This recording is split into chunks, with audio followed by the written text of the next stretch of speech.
Just announced at the beginning of the meeting. This is a little bit different format. We're not following an agenda as such. This is a public meeting so that everyone in public has a chance to express their opinions about the budget, which will be discussed and passed one form or another in the regular meeting that follows this meeting. So what we've done is left everything to the public. There's a place to come up and speak. It's maximum of 10 minutes. And you all have copies of the draft budget, yes? And is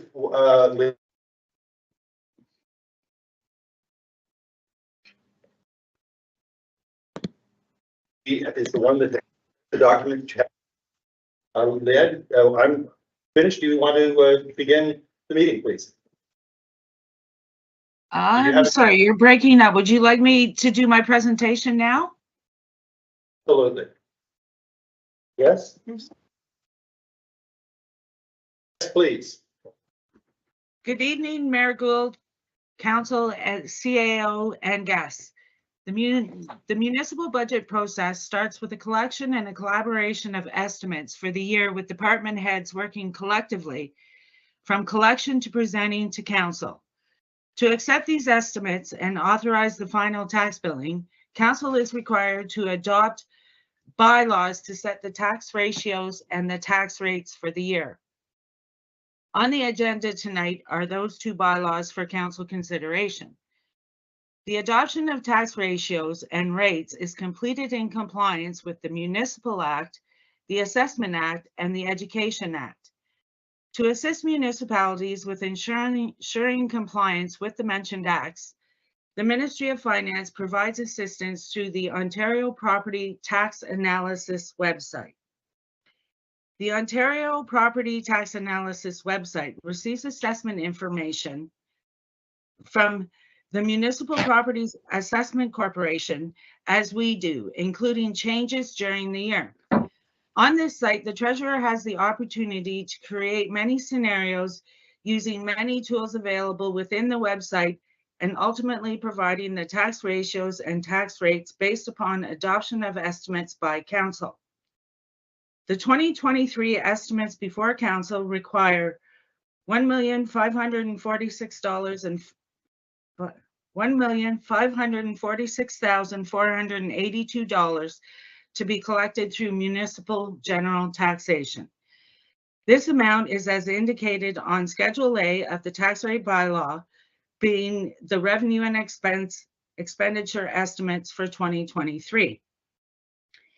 The Ontario Property Tax Analysis website provides the following definitions.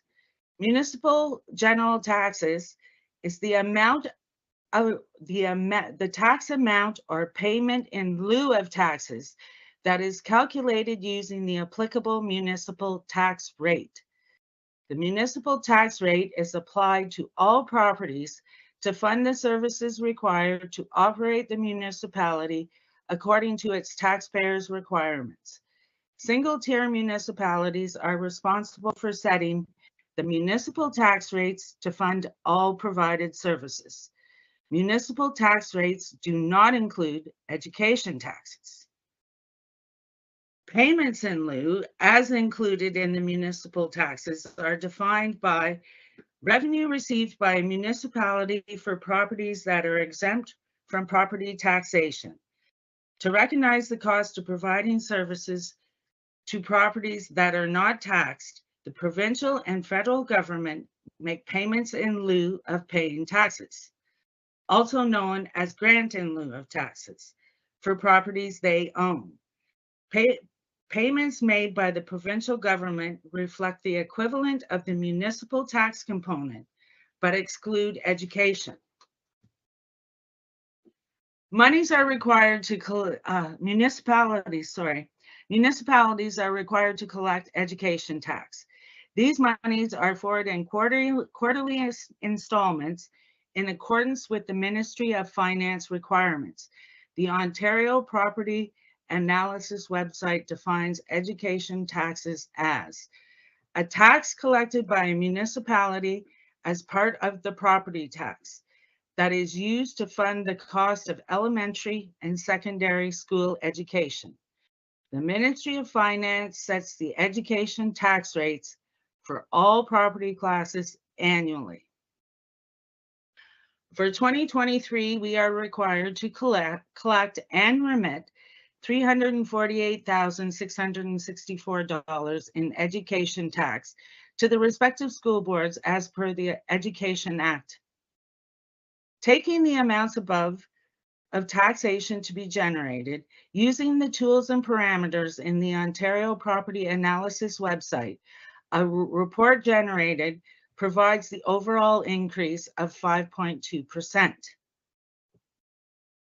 The Ontario Property Analysis website report is called the Tax Impact Summary. We refer to it as the average increase and is defined as a report in tax tools which compares aggregate municipal education and total taxes at year end of the previous year and for the current year to quantify the annual impact of changes on each tax type in percentage terms.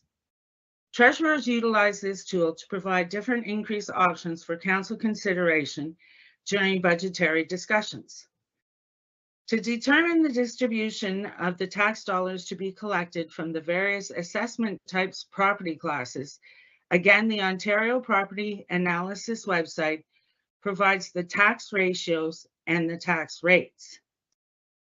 Tax ratios are defined as indicators of the mathematical relationship between the tax rate for the residential class and the tax rates for other property classes. The concept was introduced with the property tax reform in 1998 to ensure that the historical tax burden for a property class remained the same after the reassessment.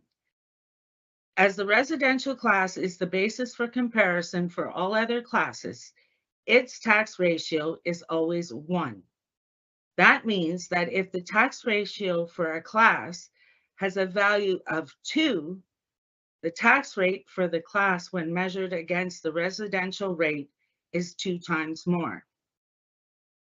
Single-tier municipalities are required to pass an annual bylaw to adopt tax ratios for a year. And tax rate is defined as a percentage tax rate, a percentage rate that is applied to the assessed value of a property to determine the taxes payable. Municipalities set municipal general tax rates for each property class to pay for common services. The provincial government sets the education tax rate. The municipality is responsible for collecting education and property taxes.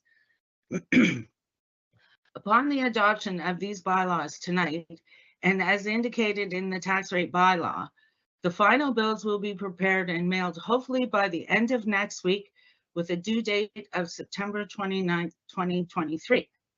Thank you. Thank you, Leanne. Are you ready to take questions? Yes? You're having trouble hearing me, I think. Leanne? Yes? Ready to take questions? Yes. Okay. So, just by raising your hand, would anyone like to propose or bring forward any questions? I do. All right. Can you come up to the podium, please? Why isn't there a trial balance? How come we didn't see a trial balance on the budget, on what money, like there is no, it doesn't show how much money is already spent Okay. and what's in reserves. It doesn't show what's in reserves. It's just numbers, like I don't know how the numbers got to be here. Do you understand the question, Leanne? Can you hear her? I believe so. A budget represents the annual expenditures within the fiscal year. It does not encapsulate the entire fiscal picture of the organization. Well, okay, well, like, it doesn't show legal fees, it doesn't show, like, I've never seen a like this. It's just that I'm confused. I just, because it's always, going down to, like, the expenses for the roads, expenses for the office, expenses for communications.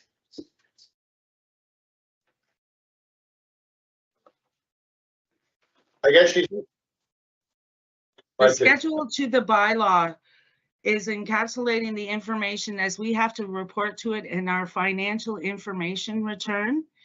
At the time that the audit is completed, you get a more, they call it a financial report, which lays out that type of information, because some of the information you are looking for is something that doesn't change throughout the course of the year. It changes at the end of the year, or at the beginning of the year, such as reserves. The budget as presented before you does show the total cost of roads. It shows the cost of the general government operations, and I've pulled out the capital and or transfers to reserves. But as I indicated, this is what is the expenses and revenues for just specifically this year. Because at the past council from years back, always done a trial balance every 4 months, and was like, we used to have a newsletter, but we don't have it anymore. So every 4 months, we used to have this a trial balance showing how much money's been spent in the community and what is what. Right. Yeah, that's all I wanted to know. Actually, Donna is going to address. Yeah, if I can just mention more about what Leanne is trying to say. So the budget is just a picture of the money that we need in order to operate from January 1st, 2023 to December 31st, 2023. It's not an expense and revenue actual to date. That is what you're accustomed to seeing in those newsletters, is how much money have we spent to date in all categories. Yes. Where this is not what it is. This is the money that the organization called the Municipality of Calvin requires in each of its environmental health services, social services, in order to get to the end of the year. So that's different than reporting on what the actual expenses are. Then we don't have the opportunity to question any year spending. That's right, because we go by budget. So when the budget is approved, that is what the organization, the Municipality of Calvin, has to spend in one full year. And then staff, council need to make sure that we're on track with that bottom line. So if you were to see, for example, today, materials and supplies in the office equal, I'm making something up, $4,000 in the year. And then at the end of the year, we spent $2,000, but the balance, we ended up spending it on toilet paper. That's another. So it doesn't really matter how it's spent as long as we're managing the budget within the revenue or the expenses category. So operations has a total budget of general government operations. In this case, proposed budget 431,405. Whether that's spent on curtains, on water, on heat. So how did you come up with the other total of proposed budget? Yeah, so and I'll get to Leanne to speak more in detail about that, so I don't steal her show. Last point, Yeah. if I may. There is another thing coming, and Leanne is working on that. It's called the year end. And the year end has not yet been completed from last year. But it's at BDO and will be completed. Yeah. That year end shows more detailed analysis of expenditures. When we complete the year end for this year, and I hope we can do it a lot sooner this year, it will be, there is a website and it's called FIR, Financial Information Reserve Reports. And that website shows you detailed breakdown of everything that's spent in the township. It's, I don't know, I'm guessing 15 pages in length, 20 pages in length. And it's a breakdown of everything, and it's accessible to all residents. And it's a result, when Leanne finishes her year end, it will be transferred over to the FIR report and will be available online. In that report, you can go and look at Calvin Township, Papineau, Cameron, and Mattawa, and compare how each I've done township. that before. Have you done that before? Yes. Yeah, so, I mean, this information is forthcoming, but what this budget here is we have to set a tax rate so people know, you know, what Yeah. money is being taxed. And every year we have a situation where you have inflation. Prices go up. The grader, the sanding truck have greater expenses because Well, yeah. because of the fuel costs going up or because of replaced equipment. We have to work within a budget so that, you know, you spend and say, okay, well, we're going to charge you at the end of the year a 20% tax increase. That's ridiculous. So what this is saying, as Leanne just mentioned, 5.2% is the increase in taxation from last year to this year. And actually, that's very respectable. I know that there are neighboring townships that are 7 and 8%. So what that does is that limits what we can spend going forward because we have to stay within the budget based on the 5.2% increase. Is that sort of? Yeah, that's good. Thank you. Great questions. Thank you. Yes, thank you. And thank you for having the courage to speak, because it's always hard to get up in front of other people. So anybody else? Is this being recorded? Yes. So I can go back and listen. You can go back and listen to it. Absolutely. And you're actually live. Does anyone else have any questions, comments? Please, anybody? No? I will just ask a question, Okay. just because I can. I am Helen Michon, if anybody doesn't know, I'm from Peddler's Drive. Just, can I ask a question about some of the expenditures on here? Sure. I know there was some debate, about Castle Home expenses. Anybody shed some light on the 49,000 that we have to pay for that, or budgeted for that? Leanne? Are we still in that zone that we have to pay that portion from? Leanne? That is the levy as put out for Castle Home. Based on 2023, we don't, as a municipality, as a partner in that organization, until we get out of it, we're obligated to make the payments. Do we have an estimate of when we could get out of that? Well, that is beyond the scope of this thing. Yeah. But I will tell you that North Bay just met, and our hope was that they would. It's a very long story, and I don't want to take up everybody. But there is a section in the Ontario Long-Term Health Care Act that says there are 7 municipal boards. We are one of those 7 boards. And that board means that everybody in that board can be levied the cost of operation for that municipal home. When we were trying to desperately to get out, the best result seemed to be that North Bay would take over the home. And that just went before North Bay Council, and they have voted not to take over the home. Okay. Now, that means that we still have a provincial obligation to pay those operating expenses. That doesn't mean that we have no future and no chance to change things, but the way that we were hoping to change it hasn't come to fruition because North Bay voted it down, or at least they have said that they intend to vote it down. Understood. So right now, this budget includes us making that expenditure to Castle Home. Are we gonna throw up our hands and say we give up? No. Well, thank you very much. And we are still like helping out Mattawa in the meantime. Are we doing some budget for that? If I could respond to that. Last year, there was no money set aside to assist in the future of Mattawa, the senior home, but you can see in this budget, we Yes. continued that 23,136 to put in the reserve that were obligated through bylaw a few years back now for 10-year period to help to pay for those operational costs, should we ever get out of Castle Home.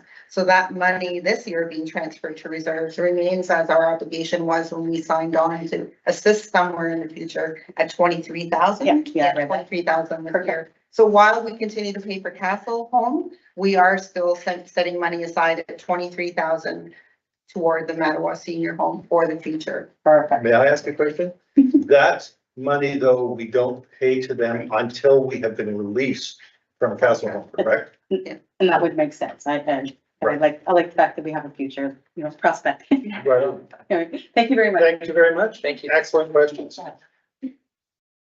Would anybody else like to ask any questions or make any comments?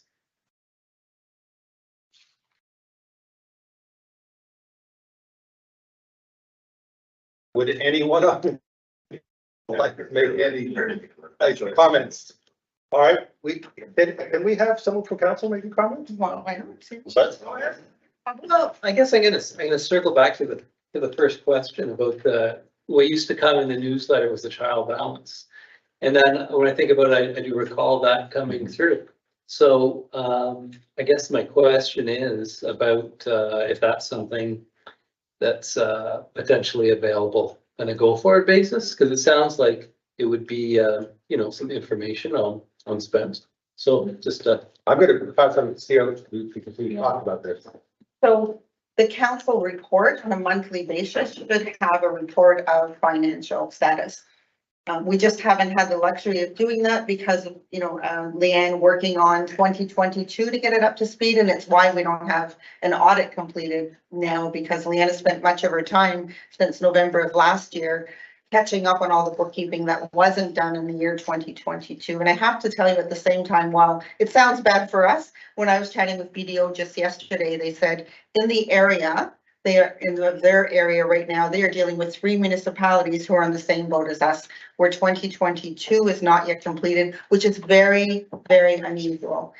This council walked into a circumstance where the accounting just wasn't being kept up to date, and Leanne has been working on getting that up to date since she started in November of 2022. But for absolutely every council meeting, not every 2 weeks, but at least on a monthly basis, you don't need to wait to see the newsletter. Just pull up the minutes from the meetings where you will see that report, that financial report of expenses to date compared to budget. So that you should expect to see that, and council should be demanding to see that every council meeting on a monthly basis. So not every 2 weeks, because that's a lot of work to pull the reports together, but you and they should all know what the status of expenditures are every month, not quarterly. And just so I can emphasize what you're saying, Brandon has been working really hard to learn how to do that, and we're hoping it's going to be where the roads report is going to come from. Yeah, so we're bringing change to the council table also. If you weren't here at the last meeting, you'll see that Brandon, who's our acting road superintendent, was here, very happy to be here to share things that are happening on roads. And I will be meeting, as I have been with, we don't have a huge number of staff, but with the heads, landfill, to find out what it is, happening over there, what they're doing with fire, with roads. And Brandon was to be here tonight, and we'll let you know. But Teresa and I were having lunch today with him in the office, and he was very ill, so we sent him home. He was looking forward to being here to answer any questions about roads. So he's just not here tonight because he couldn't be. Dean has a question. Councilor Grant, you have a question? Yeah, same topic that, can you hear me? Oh, sorry again. Can you hear me now? That's frustrating. Yes, we can hear you. Okay, sorry. I just wanted to add in that, I think that, we do not have a formal, budget policy or budget, like, the way that we, introduce the budget, this whole process that we use, we don't have anything that's, written in policy. And, I think that, this budget was, something that we needed to put together, and I think everybody wanted to have it done sooner, and it just due to circumstance, this is the best that I think we can do, and I think it's a good thing, we're getting this done. But in the future, we're going to start the next budget, and we'll have some I would like to have some discussions around making sure we have a public meeting, that there is a process so that the public doesn't feel like these budgets are just done before they even get to comment, right? So I think that that's something we're going to improve as we move forward as well. Definitely have an interest in that. Thank you, Councillor Grant. Anybody else? Well, I've been promoting the fact that we have a newsletter put back because it was previous council that stopped doing it, but written, because there's a lot of people in the community that don't have computer access or don't bother to go on it. Mm-hmm. But with the current staffing situation, it's an impossibility. So, but down in the future, I'd like to see like a quarterly report go out, maybe highlighting some of the things that we're doing in the community. I agree with you completely. If I could correct you about one thing, with the current staffing, it's not an impossibility. We certainly could, but with the workload of the current council, there is 4 extra tasks that are huge that they're having to deal with right now. And once we sort of get caught up on those 4 extra tasks, which yes, and we've talked about in the open meetings, where then we can probably move towards a newsletter and a little bit of public information.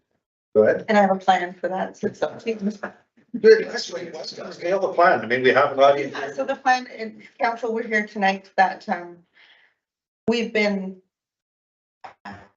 conditionally approved to move forward to the next step of a Northern Ontario Heritage Fund application, where we would hire somebody full-time for the next year to work strictly on communications and marketing, because we do need to redo the website. The website is archaic and old, and it doesn't provide as much information. And yes, there are many people who access the website and Facebook. Some people, minor, don't. But we need to find a way to not go overboard by suggesting a newsletter be sent out at another expense, which then becomes part of your budget that you need to pay for with the stamps and the envelopes and the time that it takes, but to find a way to respond to the needs of those who don't have internet access. However, getting things together to make it right so that you can upgrade what we do have available from a communications perspective to our citizens needs to be improved greatly from perspective, whatever that might look like in communications and marketing. So council was going to hear that a little bit later tonight. You hear it first during the budget meeting. And this would be at beginning of 2023. That at 2024. 2024. So we would start to advertise based on the parameters of what that fund allows us to do and who we can hire, not who the person, but the criteria that person might meet. So hopefully we find somebody local who has the education experience that fits that criteria, so that we can bring them in here on a full-time basis for 1 year to help us get organized, so that when that that grant is over, that we can just carry on without a lot of effort, because right now we're starting from scratch, basically, right? Spent some time on the website last night till about 10:30, just improving some things, but that's not sustainable. We need somebody who can focus, and focus is the word for staff today. So while I think we all agree that a newsletter would be great, we need to focus as the 2 staff people that we are right now on doing the things that are urgent and the things that are overdue. We need to be concentrating on those, and those I'm not about to go into detail because I would bore you and you would believe what I had to say if I did. But I will tell you this, since this is a budget meeting, if we get this grant approved, that's not going to affect our budget substantially, because it's primarily funded from a grant. Yeah, so the cost of that one person to come in for 1 year, that cost for that one person to the taxpayer would be $6,000. And the rest would be covered through the grant. The rest is covered through the grant, yeah. Excellent. If we get it approved, If we get it. if council approves it. Yes. Okay, so any other questions, any other comments? Please feel free. I mean, it's an open meeting. It's up to you guys and anything, anybody? If I can continue then, just to give people information that they don't see on the form, fire is important to this municipality, as you all know. This budget does have funds in it to hire for the rest of the fiscal year, because it hasn't happened, the fire chief and the deputy fire chief. So that we can move on that as soon as possible to get those two very important positions filled in our community. And out, as you know, an offer was made that was refused, so I did go out to replace the fire chief, to get a new fire chief in, and that fire chief would then appoint the deputy at the, at the fire home. We are talking about capital reserves. It's really too bad that Brandon isn't here, because you would hear that one of the trucks, the dump trucks that we use for snow plowing majorly, is done. It's actually been pulled off the road. So Leanne and I are looking at the financing options so that we can purchase the truck this fiscal year with minor expense to, it'll be a borrowing scenario. Lots of work being done on roads through gas tax funding that we have available to us. It's been sitting in the bank for quite some time. Again, when the culverts are being replaced, the 6,000 tons of gravel that are going to, typically we put 3,000 tons of gravel on roads. Brandon did explain at the meeting last week. The plan, when he and I met and said, what is it we need to do? We came up with a plan and then looked at the financing available. And we did have financing available in a pot of money sitting aside that those items would fit. So new culverts are going in a number of areas. Gravel A is going in on our major roads, 6,000 tons compared to a 3,000 ton at no cost, at no tax increase, because we're using what was formerly known as gas tax money that comes into the municipality on an annual basis. There are 18 different ways in which we can use that fund. And when we met met with Leanne to go over those funds that are available to us, we found that we can get these particular roads items, not the truck, because they don't fund rolling stock. That will always have to be an expense of ours. We know the fire needs new trucks soon, they need a new pumper. So we'll be looking at how we can do that, not in this budget, but in future budgets. While there are reserves set aside, they're not near enough. And as the dump truck needs to replace, the other ones will need to be replaced. So the asset management plan is something that was to be completed in 2019. There was funding provided to this municipality in order to complete an asset management plan. It has not been completed, so it's another one of the urgent matters I'm working on as we speak to get that asset management plan completed.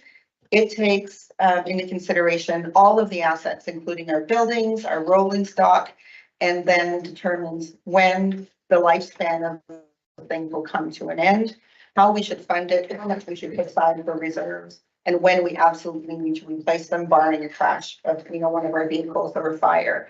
So that asset management plan, I'm very hopeful that we can have it completed by the end of this fiscal year, December 31st, 2023, so that we can go into budget talks armed with information that's current about the value of our assets and when they need to be replaced, so that we're putting the right amount aside.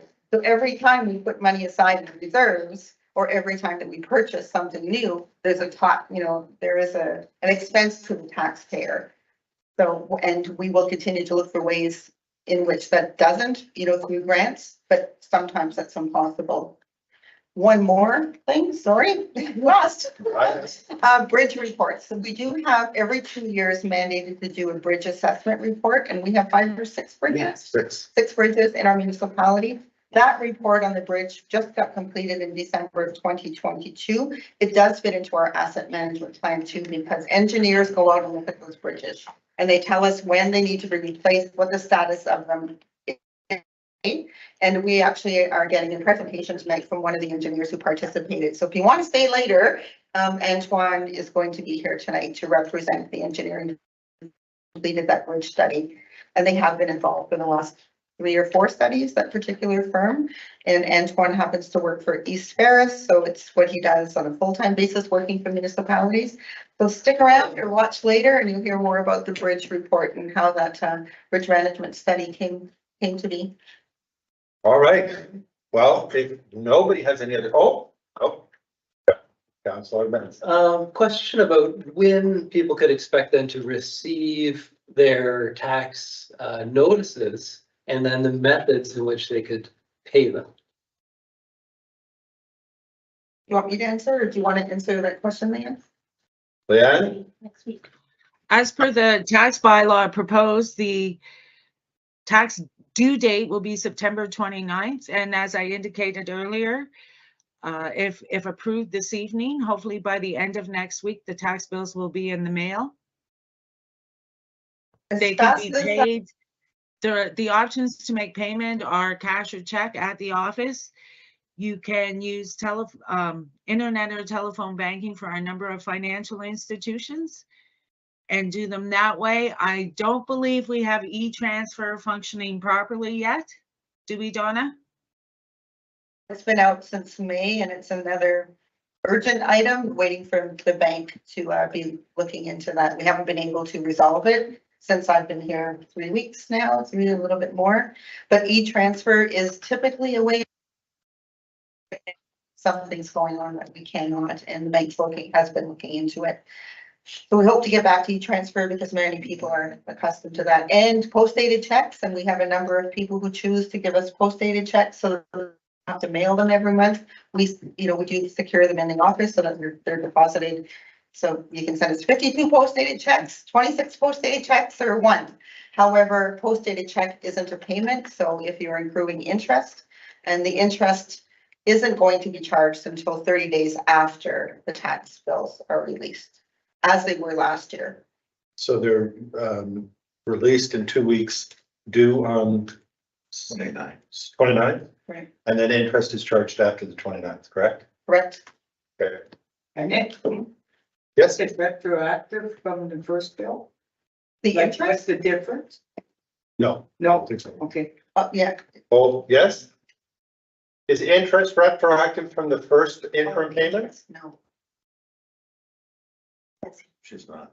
Oh, we can't hear you, Leanne? You're muted. She's still muted. Yeah, we know. Sorry. Can't hear you. There you go. The final bills are calculated and the interim payments are subtracted. However, then any outstanding payments and interests are added back in to that final installment as it appears at the bottom of the bill. But that would only be on the balance remaining, correct? Yes. Yes. And she said something about interest. Interest from what? If you don't pay by the 29th of September, then interest would be calculated from the 29th of September onward and only on the balance owing, not on the full. Okay, I was worried about the first interim. No. Okay. Oh, go ahead, Leanne? If the interim bill came out with specific due dates, if it was not paid in full at that time, there will be an amount outstanding and it will be accruing interest. And that will be added into your final tax bill, just to show it as what is outstanding. So you're not being charged interest on the full amount back to January, only on the amount that you were overdue in January, since January, and after September. All right. I do have another question. There's property values are up, inflation and everything like that, and we like to improve our properties, but there's a cost in that in your taxes going. There's a couple of programs out there. There's a managed forest tax incentive program. There's a farming tax incentive program. Leanne, do you have any insights on kind of the broad strokes of those programs, that if someone has a farm or has appropriate acreage, that they may kind of take a look at that as a way to help with some increased taxation? As your municipal treasurer, I am not in favor and do not support those programs. They are programs put out by the provincial government. albeit they do say we make up the difference in reduction in assessment and taxation rates afforded those properties in our OMPF funding. I am not satisfied that it replaces the full loss to the municipality. So you're speaking from the point of view of the municipality, whereas I guess the point of the resident, and we have to have both fairness both ways, but I'm not sure if anyone has any insight on those programs or any details, but I just wanted to state there are a couple of programs, and I'm sure some people with farms are paying in the farm credit. If I can answer your question, MPAC has a consumer line, and you can call MPAC at any point in time and ask for information from them about, for example, farm tax credit. A lot of people think that the farm tax credit means that you pay a very low percentage of taxes on your entire property. And really, if you call MPAC and ask, and they will explain to you that the property tax on the residents doesn't change, whether you are a farm or not. What does change is the surrounding land.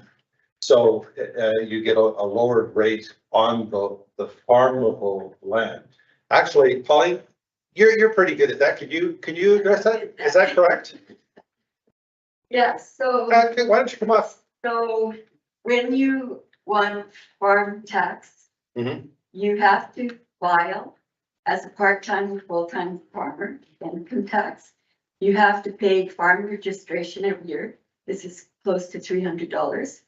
You have to, so for the farm tax for my property, the house and 2 acres or 1 acre is full taxes. So on my 1 acre, I have my house plus all my buildings.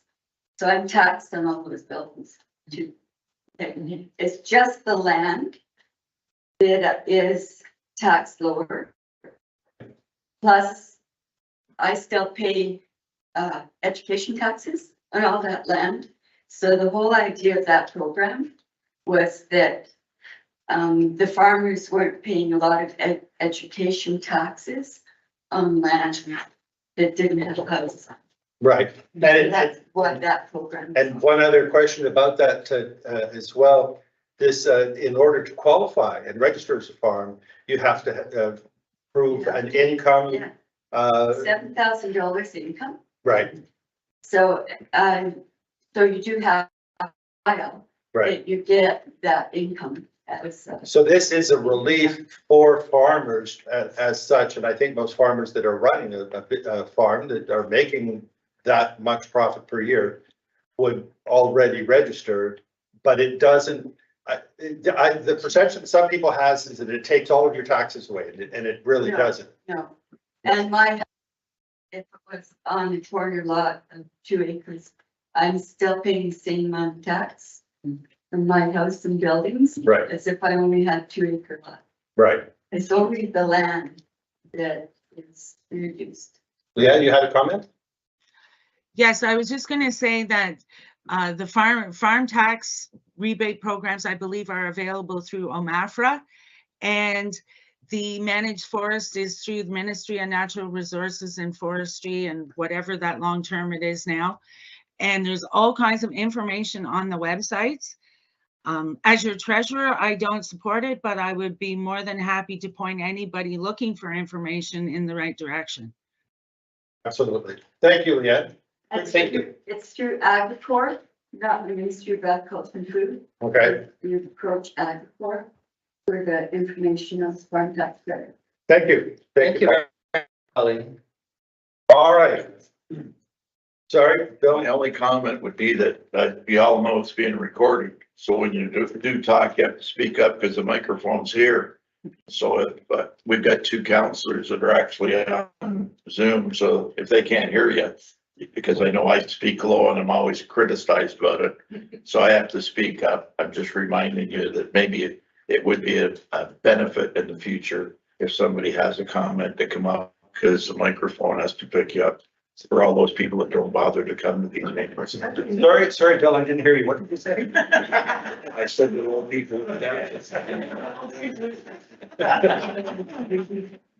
And, you know, having Pauline speak brings up another good point. It's not about budget, but I was chatting with the mayor recently to say, as we're bringing the bridge person here tonight to talk about that study, there are a number of other speakers that we should be bringing to council for their information to the ratepayers, and we can add that information on to the beginning of a council meeting for the general public to understand some of these programs and services. You know, the bridge is one of them.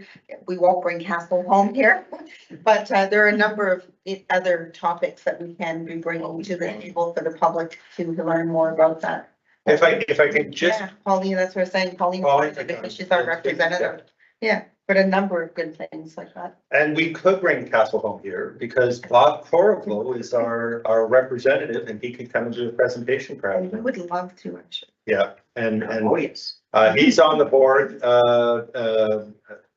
There are a number of board members and they're chosen from different townships each session, and Bob Corriveau is possibly someone we could bring in to talk more about Castle home to fill people in on. And our integrity commissioner, there's the plan to bring him forward too, so that people recognize and understand what it is an integrity commissioner does, when to submit an application or, you know, a complaint, but when to submit something to the integrity commission, what happens, you know, through that process. So these are all things that we have planned in the next few months, a weekly basis, because that gets to be a little bit too much, but at least a few times a year to bring those guest speakers in so that public can be more aware of things that impact the business of the municipality and that you should know about from a public perspective.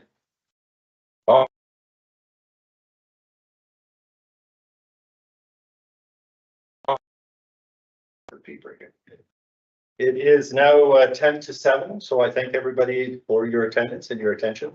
And Leanne, thank you for your presentation. And sorry, Teresa? Are we gonna go right into the regular meeting? No, we'll stop and restart at 7 o'clock. So if nobody has any other questions, we're going to close this public session, and I thank you all, and we'll stop the recording. And if you just want to take a break and walk around, you're welcome to stay for the regular council.